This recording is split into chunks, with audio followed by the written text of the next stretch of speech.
States military launched an airstrike on Monday targeting a Houthi military facility in Yemen's capital Sanaa. The latest US-led strike focused on a key command and control center used by the Iranian-backed Houthi rebels to coordinate operations, including recent attacks on the US Navy and merchant vessels in the Red Sea and Gulf of Aden. The Houthi media office confirmed the attack, stating that part of the rebels' defense ministry complex was hit. No casualties were immediately reported following the strike. The US Central Command, that is the CENTCOM, described the targeted site as a hub for planning Houthi maritime offensives, which have disrupted international shipping lanes and raised global security concerns.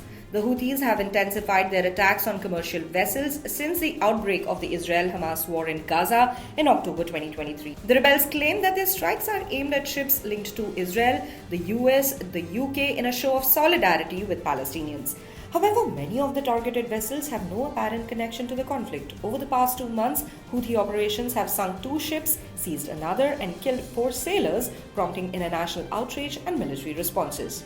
The disruption is particularly significant as nearly 12% of global trade passes through the Red Sea. Houthi missile and drone attacks have forced shipping companies to avoid the critical waterway, significantly raising shipping costs and global trade concerns.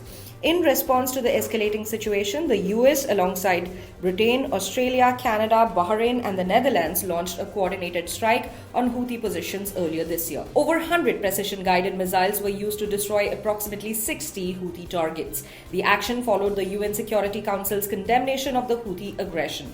The latest US strike occurred just hours after the Houthis claimed to have launched a hypersonic ballistic missile towards Israel.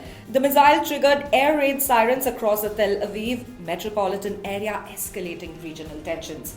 Despite the ongoing strikes and counterstrikes, experts suggest that a full-scale conflict remains unlikely. The US military maintains its position of defending international shipping and deterring Houthi attacks while avoiding deeper involvement in Yemen's prolonged conflict. However, with the Houthis vowing to continue their campaign, the situation remains volatile, raising fears of a prolonged maritime crisis in one of the world's most critical trade routes.